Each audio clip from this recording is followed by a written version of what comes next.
예, 우리 봉독해 드린 말씀 가지고 열두 토막 살인 사건 이런 제목으로 함께 은혜 나누기를 원하는데, 우리 새생명 축제 때문에 사사기 강의하다가 2주간 쉬었는데 우리 19장의 내용을 간단히 기억을 되살려 보면, 19장에는 에브라임 산지에 사는 한 레위인이 등장을 하죠. 이 레위인이 첩을 하나 얻었습니다. 근데 이 첩이 행음했다 그럽니다. 바람이 난 거죠. 남편 아닌 다른 남자와 바람이 난 겁니다. 그리고 나서 뭐 싸웠는지 뭐 했는지 어떤 연유인지 모르지만 베들레헴에 있는 자기 친정집으로 돌아가서 4달을 머물러 있게 되었는데, 이 레위인이 그 첩을 다시 데려오기 위해서 베들레헴으로 가죠. 장인이 사위를 아주 기쁘게 맞이합니다. 3일 동안 성대한 잔치를 벌이죠. 그리고 그 다음 날도 잔치를 벌이고 또 그 다음 날도 먹고 마시고 잔치를 벌입니다. 5째 날 저녁에 이 레위인이 떠나려고 할 때 장인이 또 말리죠. 시간이 늦었으니 다시 먹고 마시고 다음 날 떠나라. 근데 이 레위인이 아니다, 이제는 떠나야 되겠습니다. 그리고 집을 향해 출발을 하는데 너무 늦은 오후 시간에 출발을 했기 때문에 금방 해가 지려고 합니다. 그래서 함께 가던 종이 이 레위인에게 금방 해가 지려고 하니까 가까이에 있는 여부스 성읍에 들어가서 하룻밤을 유숙합시다. 그랬더니 레위인이 대답하기를, 여부스는 이방인의 성읍이라 내가 왜 이방의 성읍에 들어가느냐, 유대인의 성읍인 기브아나 라마로 가자. 그리고 길을 재촉하는데 기브아에 도착했을 때 14절에 보면 해가 지고 있었다 그럽니다.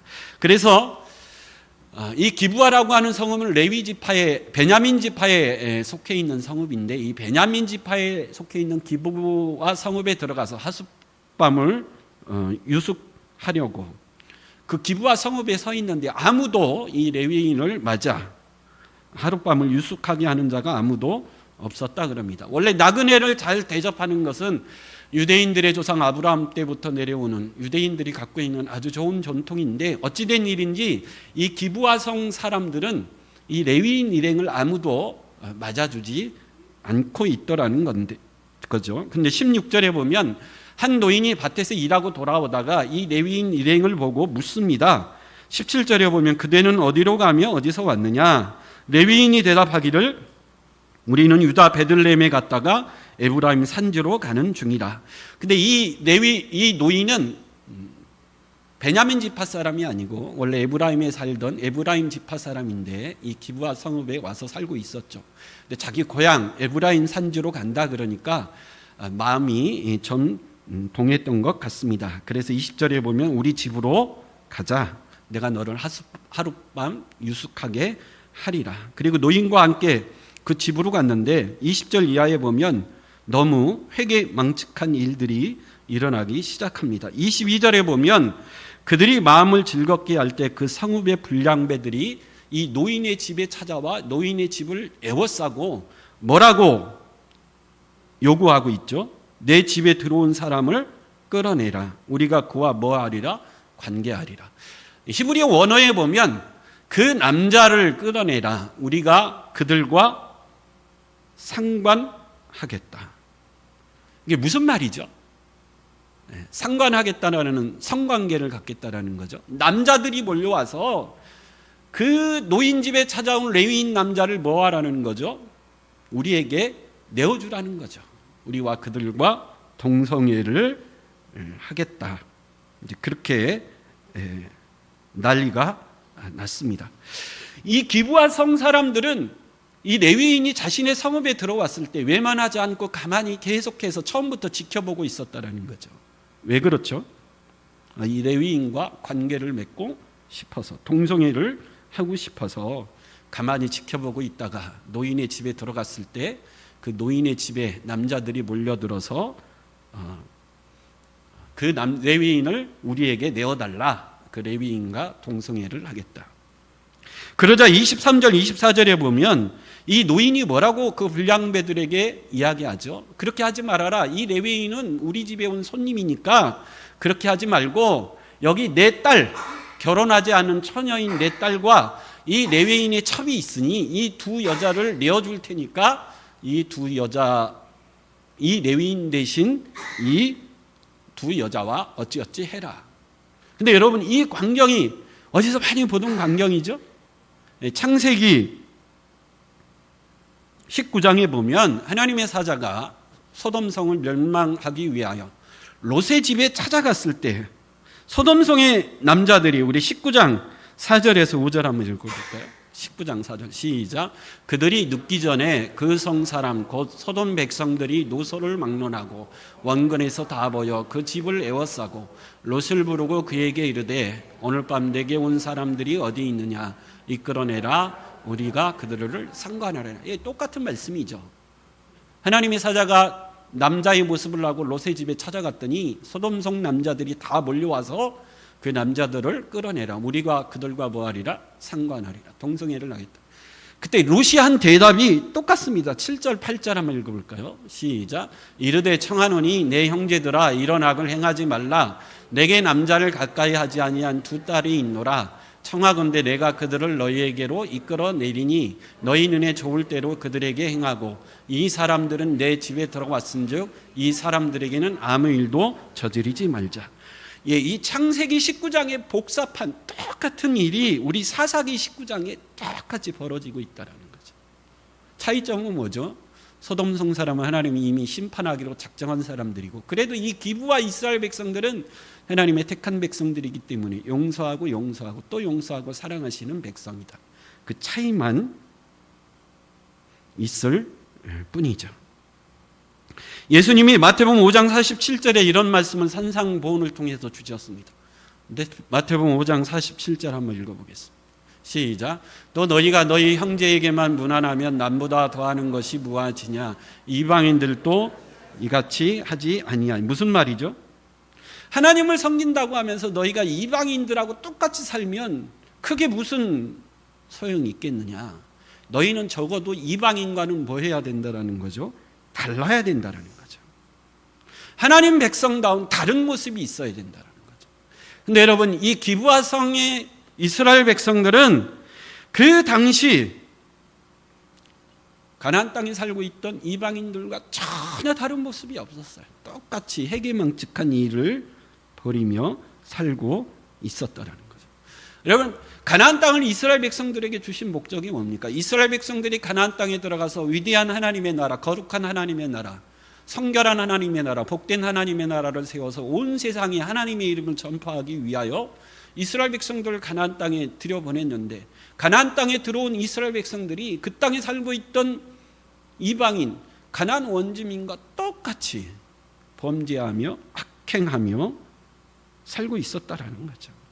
하나님이 유황불로 심판한 소돔성 사람들과 똑같이 악한 그런 모습을 보이고 있다라는 거죠. 그래서 25절에 보면 이 레위인이 자신의 첩을 그 불량배들에게 내어줍니다. 그랬더니 불량배들이 밤새도록 그 첩과 관계하고 능욕하다가 새벽에 내어주었는데 26절에 보니까 이 첩이 밤새 불량배들에게 능욕당하고 이 노인, 자기의 남편이 있는 노인의 집까지 기어서, 걷지 못했겠죠. 기어서 겨우 갔는데 그 집 앞에 그만 엎드려져 더 이상 움직이지 못했다 그럽니다. 레위인이 아침에 일어나 집으로 가려고 문을 열어보니까 자신의 첩이 문 앞에 엎드려져 있는 거죠. 그래서 흔들어 깨워 함께 가자 했더니 그만 자신의 첩이 뭐하고 있는 거죠? 죽어 있습니다. 그래서 이 첩의 시체를 나귀에 싣고 자신의 집으로 돌아와서 그 이후에 이 레위인이 한 일도 해괴망측하죠. 자신의 첩의 시체를 12토막을 냈습니다. 왜 12토막을 냈죠? 이스라엘 12지파에게 이 첩의 시체를 보내어 자신의 억울함을 호소하기 위해서죠. 그래서 자신의 첩의 시체를 12토막 내 각 이스라엘의 12지파에 보내면서 자신의 억울함을 하소연했습니다. 그래서 12지파가 이 첩의 토막난 시체를 보고 너무너무 뭐한 거죠? 기가 막힌 거죠. 어떻게 우리 이스라엘 백성 가운데 이런 회개망측한, 자신들이 생각해도 너무 천인공노할 일이 벌어진 거죠. 그래서 이스라엘의 나머지 11지파가 모여서 이 베냐민 지파는 그냥 놔둬서는 안 되겠다. 그래서 이스라엘 12지파와 베냐민 지파가 전쟁을 벌입니다. 내전이 일어나죠. 20장에 보면 어마어마한 내전의 민족의 아픈 비극의 사건이 20장에 벌어지게 됩니다. 이 사건을 통해서 우리가 몇 가지 교훈을 먼저 생각해 보자면, 먼저 생각해 볼 것은 이 레위인의 행동이 이해가 안 간다는 거죠. 여러분, 이 레위인은 자신의 첩을 사랑한다면 이 첩을 처음부터 불량배들에게 내어줘야 돼요? 내주지 말아야 돼요? 내줘야 됩니까? 내주지 말아야 됩니까? 가장이라면 끝까지 내가 사랑하는 여인을 뭐 해야 되죠? 지켜야 되죠. 지키고 보호해야 되죠. 근데 자기 살자고 자기의 첩을 불량배들에게 내어 주었다라는 거죠. 그리고 자신의 첩의 불량배들에게 온갖 못된 짓을 당할 때 자신은 집안에서 편히 잠을 자고 있었다라는 거죠. 그리고 나서 자신의 첩이 죽었다고 12토막을 내서 이스라엘 각 지파에게 보냈습니다. 물론 억울할 수도 있습니다. 근데 이거는 이스라엘의 나머지 11지파를 뭐 하는 것에 불과하죠? 선동하는 것에 불과합니다. 여러분, 이런 비극적인 사건이 일어났을 때 적어도 하나님에게 선택된 레위 지파인이라면 자신의 첩의 시체를 12토막 내 각 이스라엘 12지파에 보내서 나는 억울하다 이렇게 해야 될 것이 아니라 적어도 하나님에게 선택되어 성막에 봉사하도록 거룩한 지파로 구별된 레위 지파인이라면 여러분 이럴 때 어떻게 해야 됩니까? 하나님 앞에 나가야 되겠죠. 먼저 하나님 앞에 나가서 이스라엘의 이 악한 시대상, 이 악한 죄악생을 보고 슬퍼하면서 하나님 앞에 애통하고 통곡하며 하나님 이스라엘의 이 죄를 용서해 달라고 하나님 앞에 부르짖어야 될 사람이 레위인입니다. 복수의 칼을 들 것이 아니라 기도의 손을 들어야 되고 분노하고 선동할 것이 아니라 하나님 앞에 나아가 부르짖어야 되죠. 근데 이 레위인은 그렇게 하지 못하고 뭐 하고 있죠? 남 탓하고 있고 이스라엘 백성들을 칼을 들어라 그렇게 선동하고 자극하고 사람에게 자신의 분노를 쏟아붓고 있더라는 거죠. 그래서 결국 이스라엘 안에 자기들 동족끼리 죽이고 죽이는 전쟁이 일어나는 엄청난 비극이 일어나게 되었다라는 거죠. 여러분, 우리 교회 공동체 안에 문제가 생겼습니다. 악한 죄가 드러났습니다. 그럼 여러분 어떻게 해야 돼요? 사람들을 선동하고 사람들을 자극하고 사람에게 분노를 쏟아부어야 됩니까? 먼저 누구 앞에 나아가야 되죠? 하나님 앞에 나아가서 이 죄악을 놓고 이 문제를 놓고 눈물로 기도하고 애통할 수 있는 저와 여러분 될 수 있길 간절히 축원합니다. 이 교회마다 왜 당을 짓지 말라 그러죠? 사람들 자기 좋은 사람들끼리 모여서 당을 짓다 보면 어떤 문제가 생기죠? 나중에 교회에 조그만 문제가 생기면 사람들을 선동하기 가장 좋은 환경이거든요. 우리끼리 모여서 밥 먹고 재미있게 지내는 이 사람들을 뭐 하는 거죠? 선동하고 자극하는 거. 우리 교회는 저 사람이 문제라고. 그 사람에게 분노를 쏟고 우리 교회는 저 사람만 없으면 된다. 그래서 여러분 교회는 당을 짓지 말라는 거죠. 그래서 교회가 깨지고 상처만 남는 그런 아픈 결과가 생긴다는 거죠. 오늘 본문의 이 레위인처럼 분노하고 다른 사람을 선동하는 심리 속에는 은근히 뭐가 숨어 있죠? 나는 깨끗한데 저 사람은 뭐 하자는 거죠? 잘못됐다라는 거죠. 이 사람 저 사람 잘못이고 저 사람 때문이고 저 사람만 없으면 된다. 우리 잠언 16장 18절 한번 읽어보겠습니다. 잠언 16장 18절 시작. 교만은 패망의 선봉이요 거만한 마음은 넘어짐의 앞잠이니라. 그래서 하나님은 우리에게 항상 조심해야 될 거죠. 교만하지 말고 거만하지 말라. 교만과 거만은 패망의 선봉이요 넘어짐의 앞잡이라는 거죠. 여러분 사도 바울을 보십시오. 얼마나 스펙이 화려하고 세상에서 성공 가도를 달리던 젊은이였습니까? 자랑하고 싶고 보이고 싶고 자신은 아무 문제가 없고 이 문제는 남 탓이고 저 사람 때문이다. 얼마든지 그런 인생을 살던 사람이죠. 사도 바울은 우리 유대인들이 이렇게 된 것은 우리가 문제가 아니고 누가 문제라는 거죠? 그리스도인들이 문제라. 그래서 그리스도인들을 다 잡아 죽이고 옥에 가두는 데 열정을 쏟아부었던 바울이죠. 근데 그 바울이 예수를 만났습니다.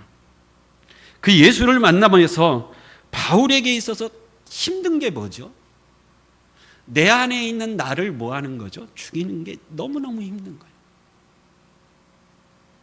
자랑하고 싶고 내세우고 싶고 내 잘못이 아니라 저 사람 잘못이다라고 그렇게 인생을 살고 싶은 이것을 십자가 앞에 내려놓는 것이 너무너무너무 뭐하죠? 어려운 일이에요. 그래서 사도 바울은 우리 고린도전서 15장 31절 한번 읽어보겠습니다. 시작. 형제들아, 내가 그리스도 예수 우리 주 안에서 가진 바 너희에 대한 나의 자랑을 두고 단언하노니 나는 날마다, 바울은요 날마다 뭐 하는 연습을 하는 거죠? 나를 죽이는 연습을 하는 거예요. 내가 죽어야 되는데 이게 잘 안 죽거든요. 그래서 나는 날마다 무슨 연습을 한다고요? 죽이는 연습을 해요. 나를 죽이는 연습을 하는 거예요. 나를. 사도 바울이 그랬다라는 거예요. 사도 바울이 그랬으면 여러분 우리는 하루에 12번도 나를 죽이는 연습을 해야 되겠죠. 여러분 내가 죽지 않으면 공동체는 깨지가 되어 있습니다. 그래서 갈라디아서 2장 20절 한번 읽어보겠습니다. 갈라디아서 시작. 내가 그리스도와 함께 십자가에 못 박혔나니 그런즉 이제는 내가 사는 것이 아니요 오직 내 안에 그리스도께서 사는 것이니라. 아멘. 바울은 날마다 나를 죽이죠. 나를 날마다 죽이고 내 안에 누가 살아나게 하는 거죠? 나는 죽고 예수가 살아나는 인생이 되기를 날마다 있다라는 거예요. 날마다. 이게 쉽지 않은 일이기 때문에 그렇다라는 거죠. 그래서 여러분 어떤 문제가 생겼을 때, 어떤 죄악이 드러났을 때 가장 좋은 해결 방법은 회개입니다. 회개가 능력이고 회개가 회복이고 회개가 부흥인 줄 믿습니다. 이스라엘이 이렇게 소돔성과 같이 엄청난 죄악 가운데 있었을 때, 우리가 앞에서 살펴봤죠.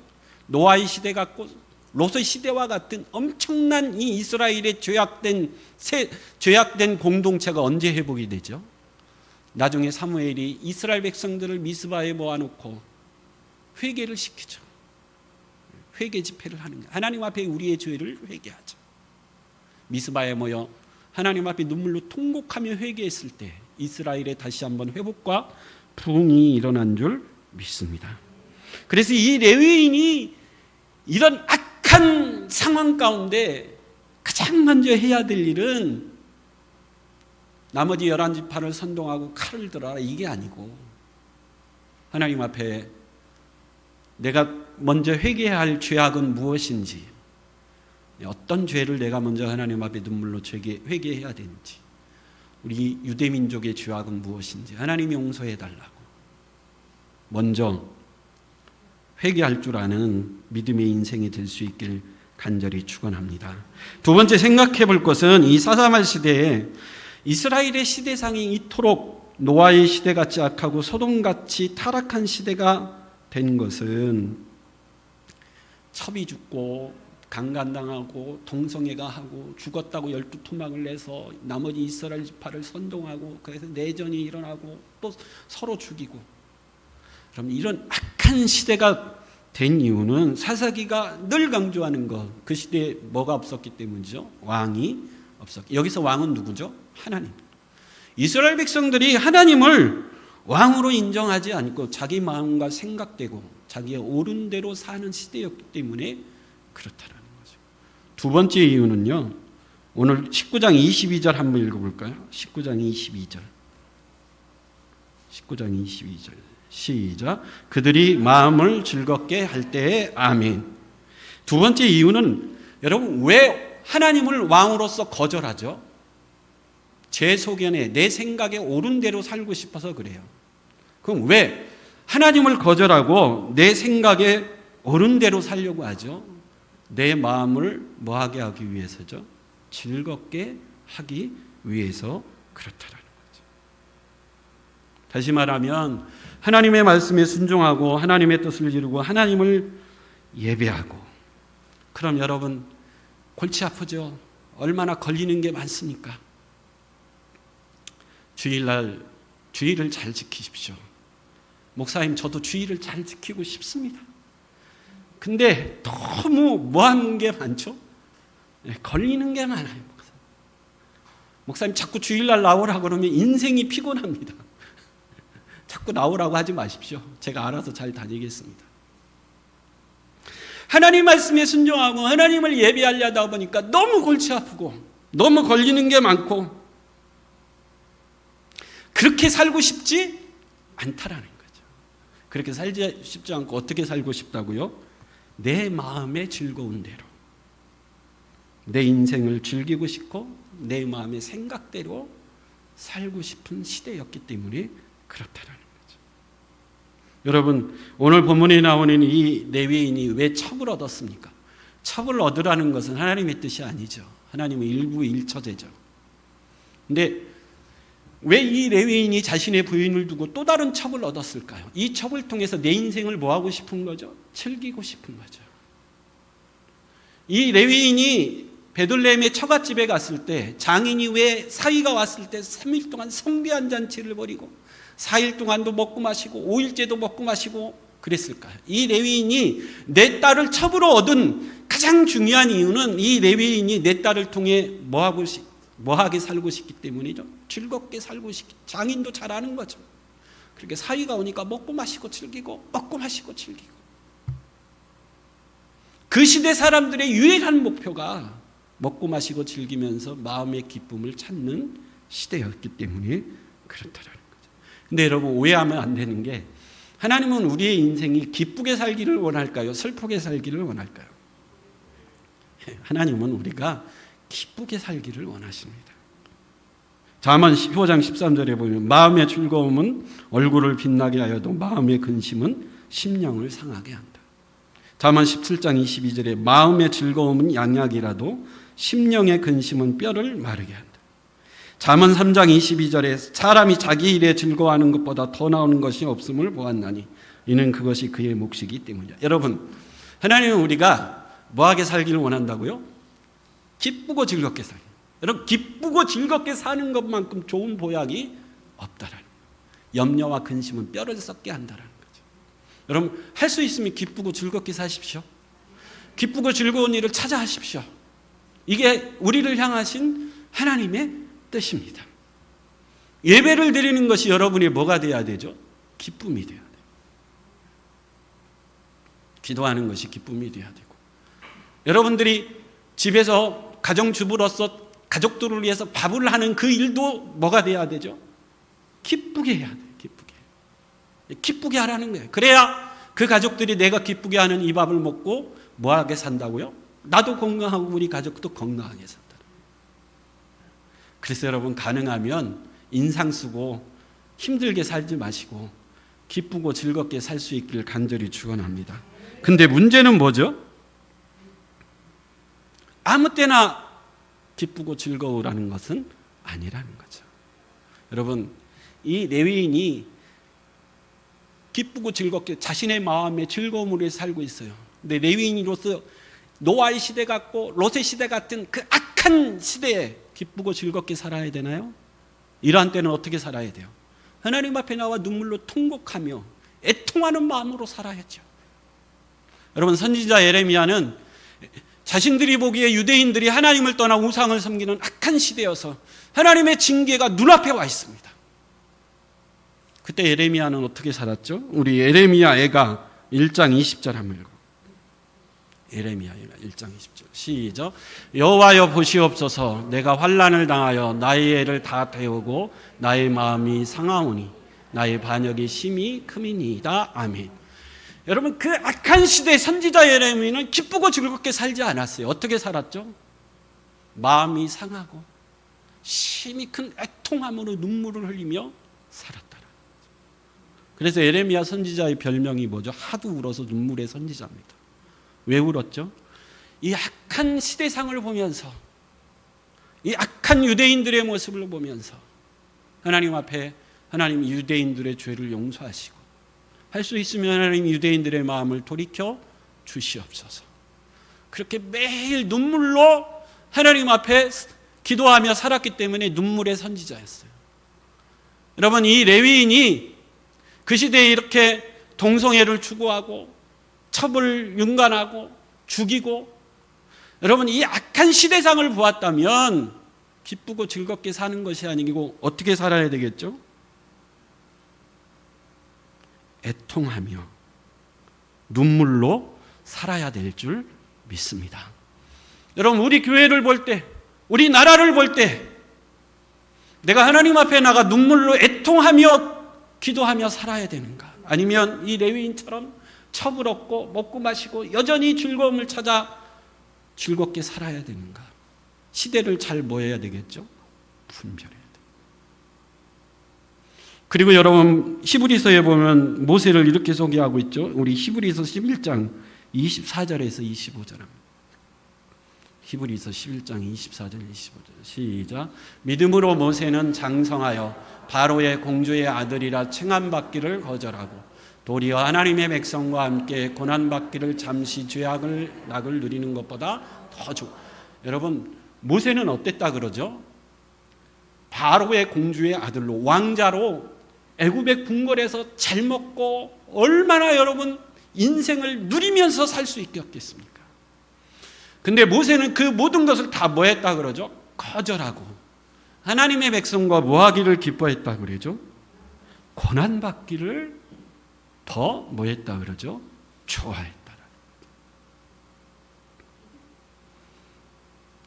여러분, 레위인처럼 첩을 얻고 즐기면서 잘 먹고 잘 살면서 즐기면서 사는 것이 좋은가?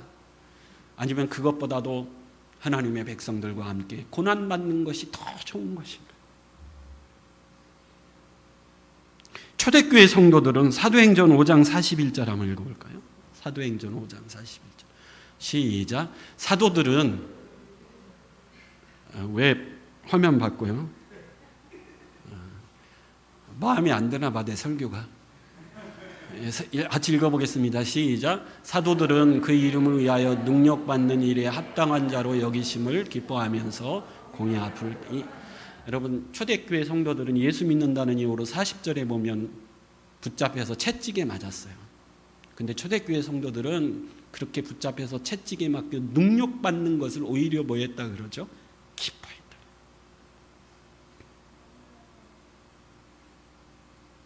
우리 한 절만 더 찾아볼까요? 요한산서 1장 4절. 요한삼서 1장 시작. 내가 내 자녀들이 진리 안에서 행한다함을 듣는 것보다 더 기쁜 일이 없도다. 사도 요한은 내 자녀들이 성공했다, 돈 많이 벌었다, 그 소식을 듣고 기뻐하는 것이 아니라 뭐 때문에 기뻐했다고요? 진리 안에서 행한다는 소식을 듣고 가장 뭐 했다 그러죠? 기뻐했다. 그리고 가능하면 기쁘게 살아야 됩니다. 저도 기쁘게 사는 것을 좋아합니다. 괜히 한숨 쉬고 세상 한탄하며 살지 마시고 그럼 기쁘고 즐겁게 사십시오. 기쁜 일이 무엇인지를 찾아보십시오. 그리고 기쁘게 그 일을 하며 사십시오. 근데 하나님이 우리에게 요구하시는 것은 뭐죠?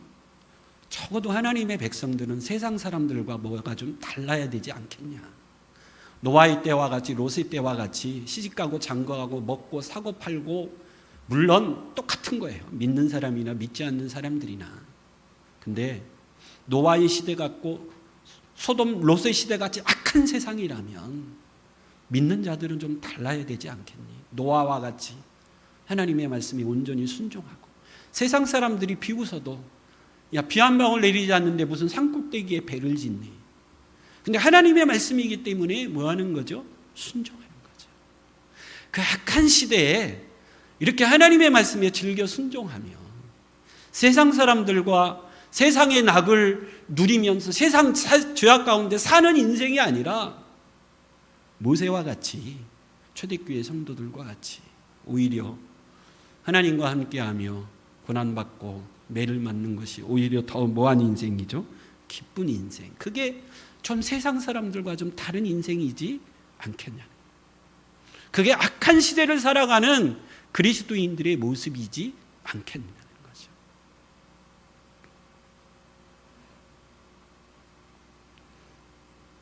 오늘 22절에 그들의 마음을 즐겁게 할 때 엄청난 사건이 일어나기 시작했다라는 거죠. 여러분, 이때는 그들의 마음을 즐겁게 할 때가 아니에요. 애통할 때입니다. 눈물을 흘리며 회개할 때. 우리 마지막으로 전도서 11장 9절 한번 한 절 더 살펴보고 마치도록. 전도서 11장 9절. 제가 한번 읽어드릴게요. 청년이여 내 어린 때를 즐거워하며 내 청년의 날들을 마음에 기뻐하여 마음에 원하는 길들과 내 눈이 보이는 대로 행하라. 그러나 하나님이 이 모든 일로 말미암아 너를 심판하실 줄 알라. 청년들, 젊은이들이 앞으로 살 날이 창창한, 살 날이 무지하게 많은 젊은이들에게 주님이 하신 말씀이 뭐죠? 내 마음에 기쁜 대로, 네 마음이 원하는 대로, 내 눈에 좋은 대로 한번 살아봐라. 그러나 꼭 기억해야 될 것은 반드시 하나님이 뭐 할 때가 있다라는 거죠? 심판할 때가 있다라는 거. 이것을 아는 인생이 가장 지혜로운 인생이라. 그래서 여러분, 나의 기쁨, 나의 즐거움은 하나님 앞에 나와 예배하는 것, 하나님 앞에 나와 애통하며 눈물로 달마다 나를 죽이고 내 안에 그리스도가 드러나는 것, 하나님의 백성답게 사는 것, 힘들고 어려워도 주의 말씀에 즐겨 순종하는 것, 예수를 위해서, 복음을 위해서 세상 사람들과 같이 똑같이 먹고 마시고 즐겁게 사고 팔고 장가가고 시집가지, 그러나 복음을 위해서, 주의 나라를 위해서 그래도 하루 한 시간 눈물로 기도하고 내가 가진 것 중에 그 나라와 복음을 위해서 하나님 앞에 드려 온전히 쓰임받는 인생, 그것이 여러분 우리의 기쁨이 되고 우리의 즐거움이 되고 우리 인생의 가장 기쁜 낙이 될 수 있는 그런 구별된 하나님의 백성으로 악한 시대를 승리하며 살아갈 수 있는 저와 여러분 될 수 있길 간절히 축원합니다. 아멘. 우리 다 같이 자리에 일어서셔서